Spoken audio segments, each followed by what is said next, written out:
সন্ধেবেলা আমরা নানান মানুষ হয়তো কোনো কারণে, এখন বর্ষাকাল পড়ছে, বৃষ্টি পড়ছে, তো অনেকের ঘরে মাছ চিকেন রাখাই থাকে, কিছু না কিছু মাছ চিকেন রাখা থাকে। সন্ধেবেলা আমরা যখন অনেক সময় বাইরে বেরোই খাই, তা যারা দূর দূরান্তের দোকানপাট আছে তারা, আমরা তো খেতে পারি না, যেতেও পারি না, বা গর্ভবতী মা বা বাচ্চার বাইরে খাবার পথে ঠিক বাড়িতে নানান সাইজে এরমভাবে খাবার বানিয়ে দিন, বাচ্চা দেখবে অটোমেটিক খুব খুশি হবে। দেখবে এগুলোতে প্রচুর প্রোটিন আছে, এর মধ্যে চিকেন আছে, আর মশলা, এমন মশলা আছে, আর এমন জিনিস আমি এর মধ্যে দিয়েছি, একদিন তোমাদের ভিডিওতে পুরোপুরি দেখাবো। ভালো থাকবে, সুস্থ থাকবে। আর সবসময় আরেকটা জিনিস বলে দিই, মাছ মাংস চিকেন ডিপ ফ্রিজে প্রচুর বরফে রাখবে। তুমি যখন রান্না করবে 1-1.5 ঘন্টা আগে থেকে গ্যাস বন্ধ করে বা জলে অনেকক্ষণ ধুয়ে নেবে, দরকার পড়লে একটু গরম জল দেবে। কখনো এখন বর্ষাকাল পড়েছে, ভাবসা গরম, তুমি দেখবে আমাদের বাড়িতে একটু সবজি পেঁয়াজ আলু দেখবে একটু রাখলে পচে যাচ্ছে, গলে যাচ্ছে, তো এইভাবে রাখবেন না, তো ডিপ ফ্রিজে রাখবেন। তো আমরা অনেক সময় কি করি, যে আমাদের মনে হয়েছে বাড়িতে মাংস এসছে, মনে হচ্ছে ওই মাছ আছে, এত মাছ আছে, মাংস আছে, খাবো না, তোকে রান্না করে ফ্রিজে নষ্ট করার থেকে 2-3 দিন খাওয়ার থেকে আমি কাঁচাটা রেখে দিলাম।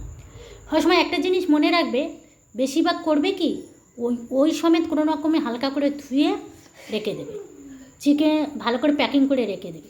তারপর যখন তুমি রান্নাটা করবে তখন তুমি ধুয়ে পরিষ্কার করে রান্নাটা করবে।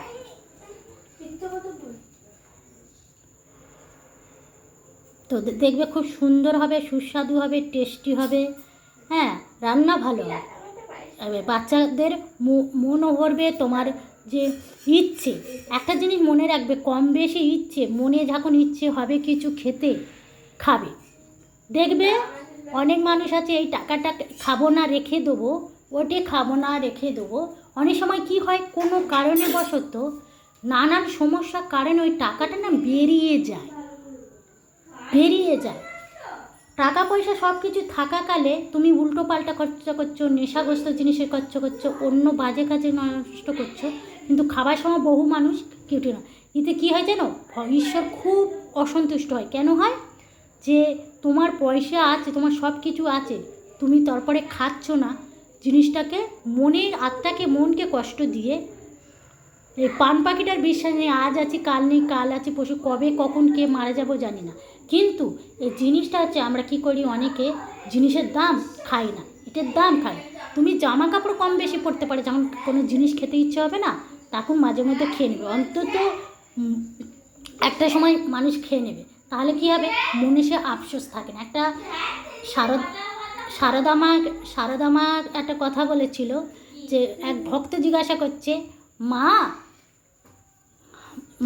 আর কত, আমি পৃথিবীতে কোন কারণে বারে বারে জন্ম হয়? তো মা সারদা বলছেন, একটা যদি মানুষের সন্দেশ খাওয়ার ইচ্ছে হয়, সে জন্মগ্রহণ করে, পরের জন্মে সেই জন্মগ্রহণ করবে, সে শুধু সন্দেশটা খাওয়ার জন্য আবার তোমার সংসার ধর্ম সব কিছু কারণে ভোগ করতে হবে। তো এই জন্মে কে জানে আগের জন্মে সে কী হবে, কেন হবে, কি অনেক কিছু কারণ আছে। ভালো থাকবে, সুস্থ থাকবে, পরে আবার সবাই, বাচ্চা থেকে বড় সবাই মাঝে মধ্যে ভালো মন্দ বাড়িতে খাও, আনন্দ করো, বাড়িতে যারা থাকে একসাথে খাও, খেলে না উতে বরঞ্চ ভালো থাকে। কাউকে 2 পিস 4 পিস একসাথে থাকলে কম বেশি খেতে পারে, কিন্তু তাতে অনেক ভালো থাকে, সুস্থ থাকে। খাবারে অনেক রোগকে নির্মূল করে, অনেক মনকে সুস্থ করে, অনেক মানসিক শারীরিক অনেক সুস্থ থাকে, ভালো থাকে, খাবারের ওপরে ডিপেন্ড করে।